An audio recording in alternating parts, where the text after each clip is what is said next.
Hallo Mädels und Jungs!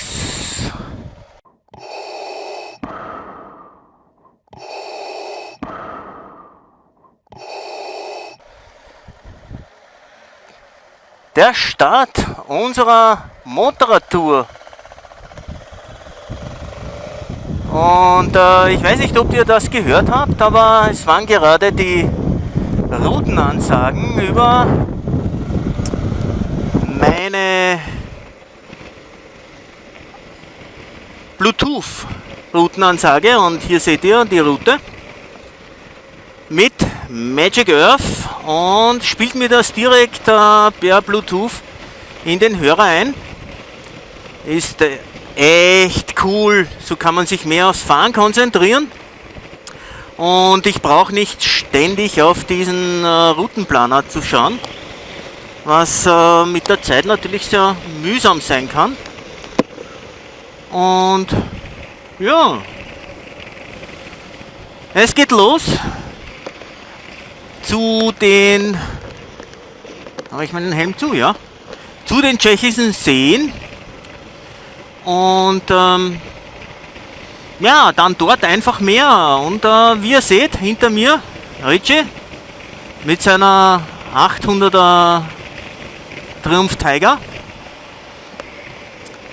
Und wir sind voll bepackt, denn nach den tschechischen Seen geht es hinunter über Salzburgerische Richtung Zell am See.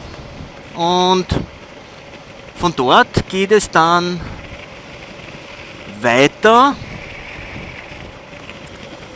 den nächsten Tag nach Südtirol. Wenn das Wetter passt, über den Großglockner, ganz klar.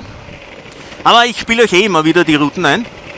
Das heißt Großglockner und Südtirol und dann nicht die Brenner Bundesstraße, sondern die uralte Brennerstraße. Retour. Die ist viel schöner zum Fahren, kaum Verkehr, aber halt relativ schmal.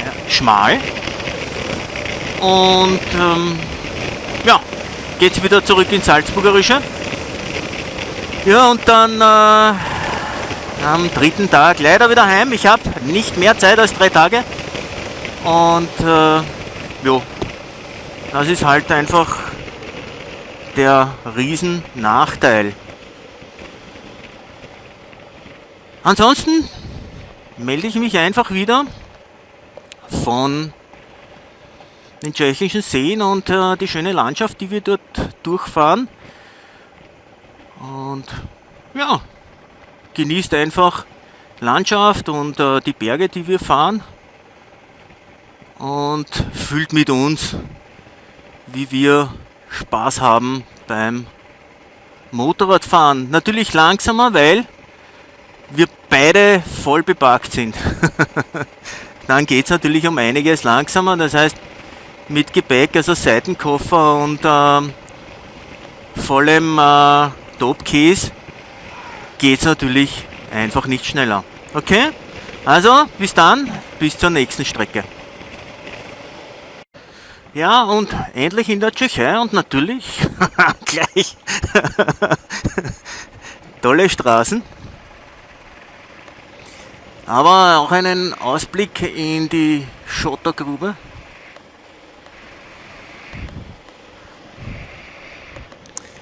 Und ja, wir fahren halt natürlich sehr, sehr gemütlich.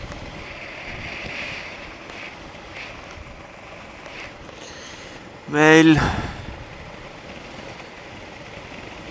die Straße hier, obwohl sie abgefräst wurde, noch immer einige Löcher hat. Und ja, machen wir einfach gemütlich. Und so bleiben natürlich die Straßen nicht, sondern die werden noch schöner werden. Und ja, der erste Teil ist halt relativ gerade und nicht so viel Kurven zwischen den Seen. Schwammerlsucher. Und bis zu den Seen dann. Schaut euch das an. Neu asphaltiert.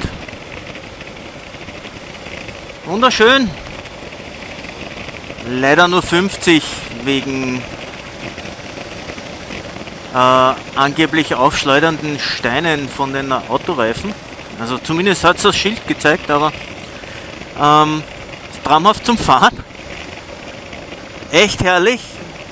Und ideal für Jobber oder so, wenn ihr gerade fahren wollt.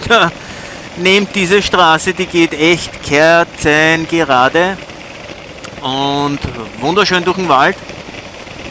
Einige Schwammerlsucher unterwegs. So, und jetzt ist der alte Teil fängt wieder an und der neue Teil ist jetzt zu Ende. Damit auch die Beschränkung nicht mehr vorhanden, aber die alte Straße ist genauso wunderschön. Und ja, das ist dieses Angebiet hier zuerst. Vorher durch den Wald. Es kommt auch die Sonne raus. Wir sind ja bei stärksten wolkenbedeckten Himmel weggefahren. Und fahren jetzt zu den Seen. Und das Schönste wäre, wenn wir natürlich Sonnenschein hätten bei den Seen, weil dann könnten wir, wenn wir wieder auf der Rückfahrt Richtung Österreich sind, also die Seen umrundet haben, ein cooles Picknick irgendwo am See machen. Natürlich werde ich das festhalten. Ja, und hier hat man schon den ersten kleinen See, Teich, wie auch immer. Und ja, dann bis später. Ja, und wir sind schon bei den ersten Seen angekommen. Natürlich zieht sich die Straße nur eher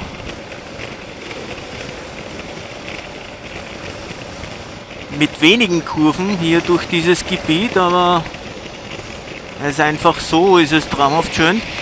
Leider sehr viel Verkehr. Und ja, damit habe ich aber schon gerechnet. Aber landschaftlich ist es einfach traumhaft. Also viel Wald und Wasser und Felder und einfach riesige Kornfelder und Maisfelder, aber ja, kurventechnisch nicht sehr anspruchsvoll, aber landschaftlich einfach traumhaft. Immer nach einer langen Geraden ist dann wieder dazwischen so eine kurze Kurve. Und hier natürlich mit dem Grund, dass es über die Gleise drüber geht.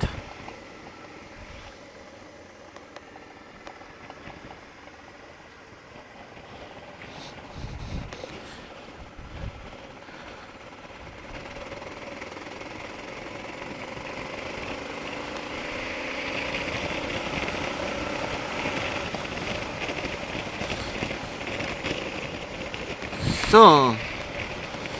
Ja, und dann schauen wir mal, dass wir unseren Autobus aus Österreich hinter uns bekommen. Und jetzt schaut es gut aus.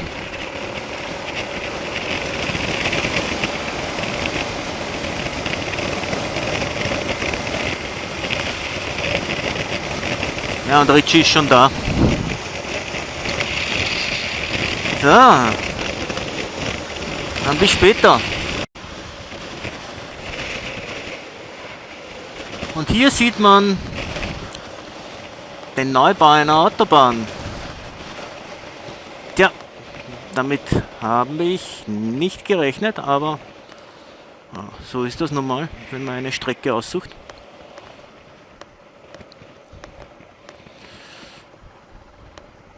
Hier wird gerade der Unterbau gemacht. Ja, und dann entsteht hier eine Autobahn.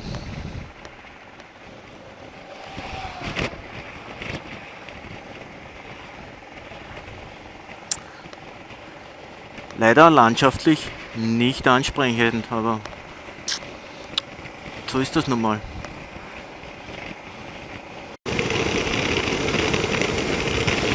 Ja, und jetzt von der Tschechei wieder auf dem Weg retour nach Österreich. Hat man gerade einen wunderschönen See gesehen. Er wird gleich wieder auftauchen für uns. Landschaftlich toll. Leider haben wir mit der Strecke ein bisschen Pech gehabt, denn die Strecke, die durch die Seen durchführt und sich da ein bisschen durchstängelt, wird gerade auf eine Autobahn umgebaut. Ja, und hier habt ihr den See. Ja, und daher war es natürlich landschaftlich absolut ein Desaster, ständig neben einer Autobahnbaustelle herzufahren. Und ja, man kann es nicht ändern.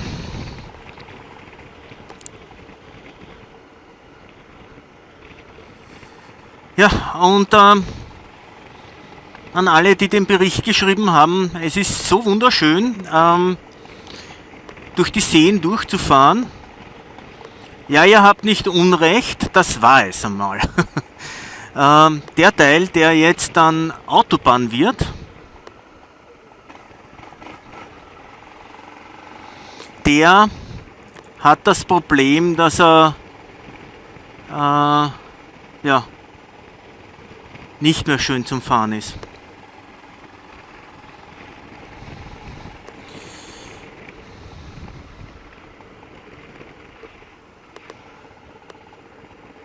Okay.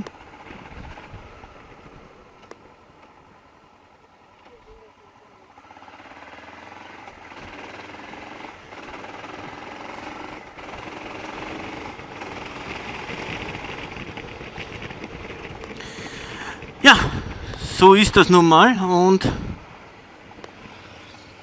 wir müssen in einigen Metern links abbiegen.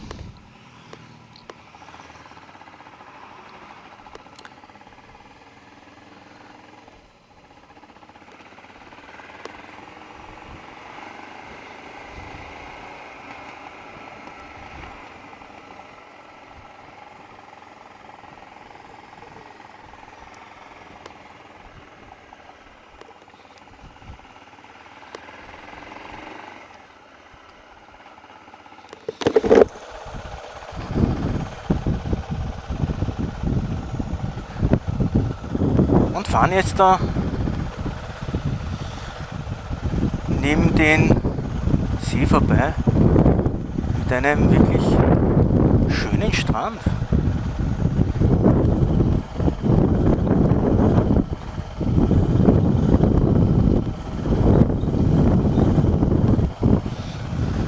Ist ja cool.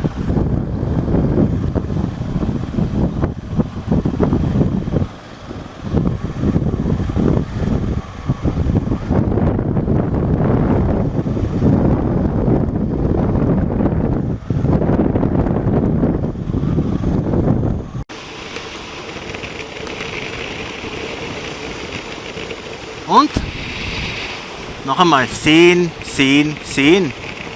Und natürlich eine kleine Straße. Hier rechts der See, links der See. Und wo kommen wir jetzt hin? Wir kommen zur Fähre.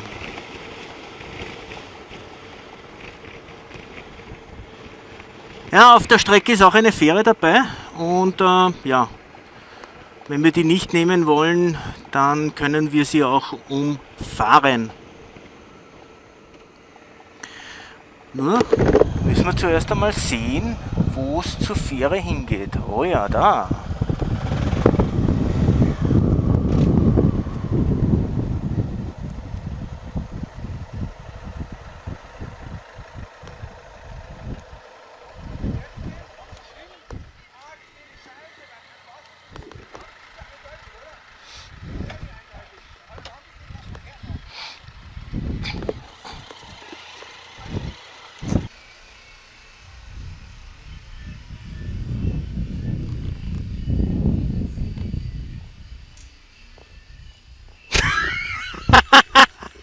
der Fahrt. Und auf der Fähre. Schranken geht zu. Und wir legen ab.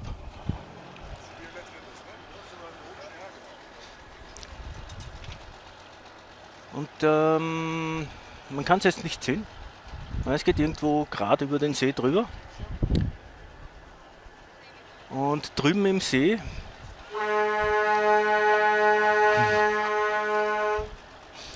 auf der anderen Seite vom See geht es dann wieder weiter. Ja, und herunten von der Fähre sind wir hinter einer deutschen Motorradgruppe unterwegs. Es geht eigentlich wunderschön durch den Wald.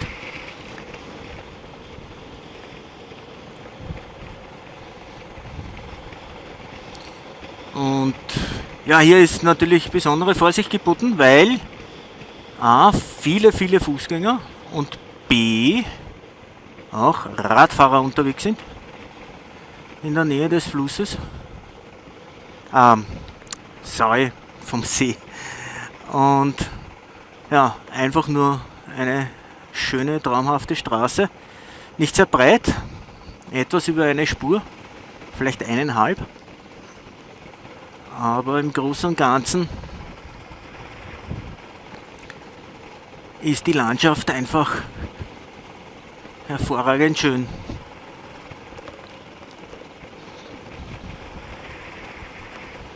Und hier gäbe es die richtigen Enduro-Strecken. Allerdings ist das mit dem Gepäck halt nicht unbedingt optimal. Ja, und jetzt steht Republik Österreich. Also, zurück in Österreich.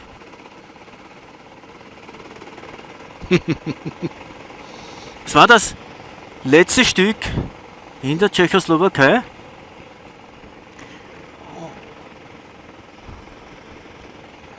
Ja. Und jetzt gemütlich in Österreich unterwegs zu unseren nächsten Zielen.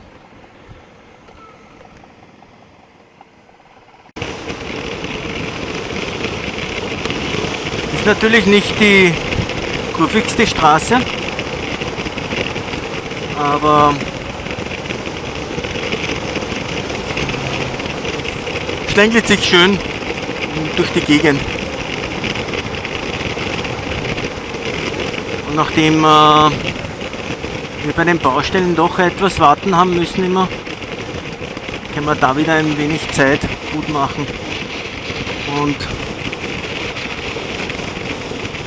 auch hier kann man Landschaft genießen.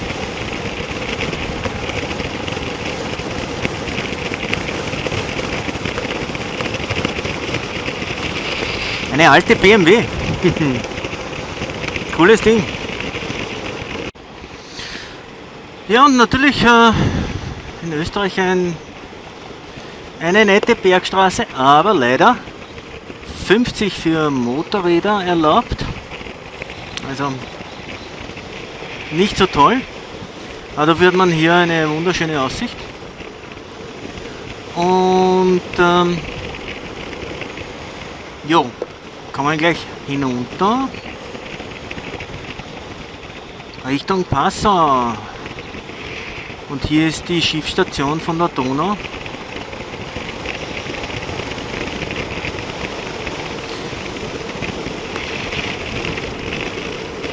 Und ja, wir machen eine kleine Ecke nach Deutschland.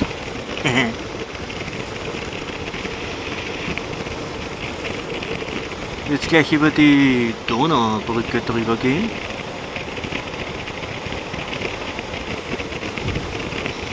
Und hier die Donau, Nähe von Passau. Um einiges kleiner natürlich, schmäler.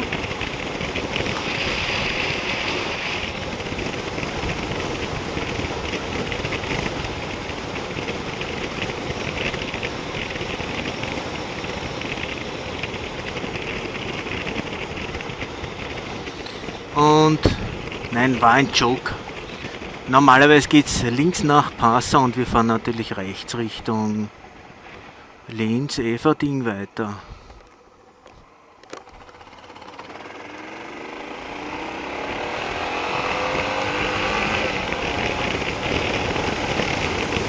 Und ja, machen noch in Österreich ein paar Kilometer und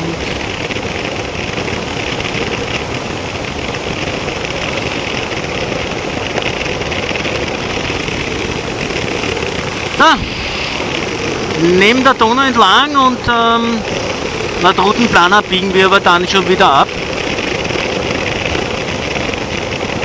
Richtung Neukirchen am Walde.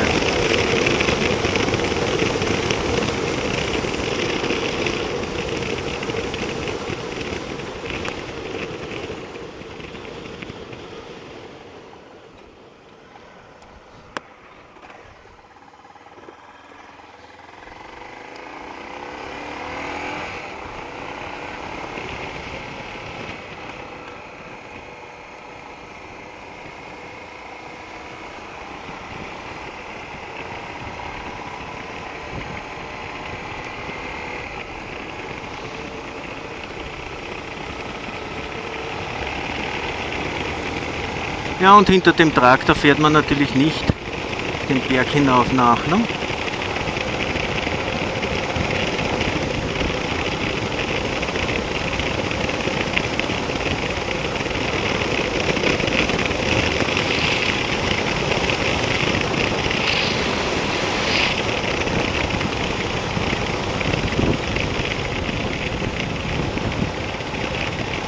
Und der neue Asphalt.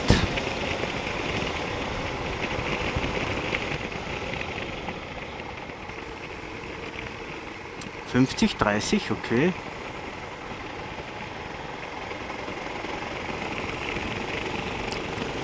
Wahrscheinlich, weil der Asphalt noch etwas rutschig ist. Ja, und jetzt schon Richtung Salzburg unterwegs. Und wenn wir dann aus der Ortschaft rauskommen, werdet ihr dann gleich die Berge sehen, die sich vor uns erheben. Hier zum Beispiel.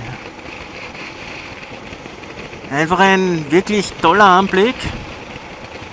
Uns bleiben noch knapp 100 Kilometer zu fahren. Und ja, es ist einfach landschaftlich toll, traumhaft. Gigantisch. Ich liebe es.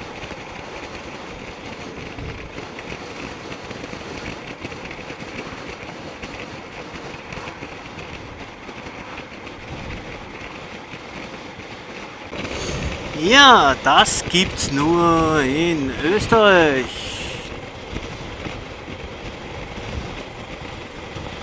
So wunderschöne Berge. Traumhaft, schön und hoch. Wir hängen etwas hinter dem LKW fest, weil er lässt sich hier nicht überholen wegen Überholverbot und massiven Gegenverkehr.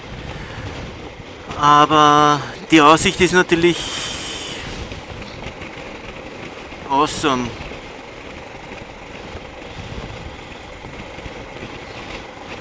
Und natürlich wäre es schöner, hier etwas zügiger durchzufahren, aber ja, dafür habe ich jetzt schon einen neuen Verbrauchsrekord aufgestellt wahrscheinlich, weil ich war vor 373 Kilometern tanken und ja, bin noch halb voll, also keine Ahnung, vielleicht lebt sie auch von meiner Liebe und ein wenig Luft. Kann ich mir nicht vorstellen. Wie auch immer. Ich weiß es nicht, aber ich schätze mal irgendwo unter 4 Liter wieder. Schauen wir mal. Normalerweise geht es dann relativ flott nach unten, aber zurzeit bewegt er sich keine Millimeter. Ja, wie gesagt, traumhafte Berge, Aussicht der Wahnsinn. Und ja, das ist natürlich Österreich, jetzt im Salzburger Land. Und ja, Südtirol und Tirol und so weiter, was wir dann fahren, nicht anders.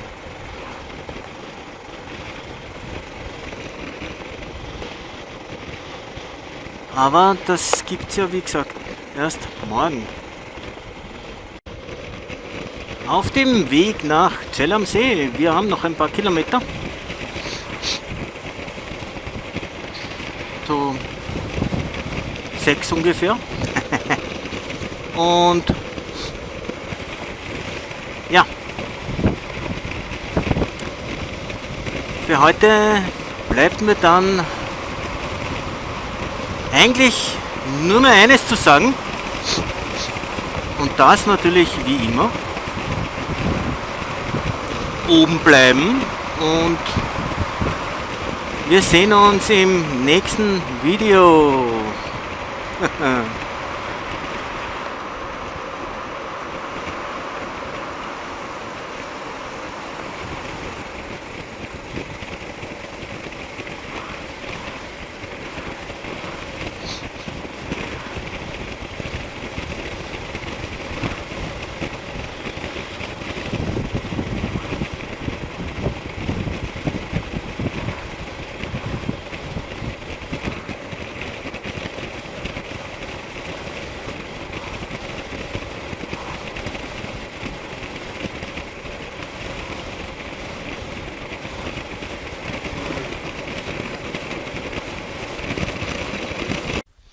Und hier oben auf der Schuralm mit einem echt herrlichen Ausblick auf Zell am See und ja, linksseitig und den Zellersee und natürlich die Berge rundherum. Ja, und da hinten den Großglockner mit dem Schnee. Und es fängt leider zu regnen an, aber die Suzuki Freewind ist brav gelaufen, hat echt einen tollen Rekord aufgestellt, 418 Kilometer mit einem Tank, war wieder mal toll. Für heute ist Essen angesagt und mir bleibt nur mehr eines zu sagen, wie schon vorhin erwähnt und wie immer, oben bleiben und wir sehen uns morgen.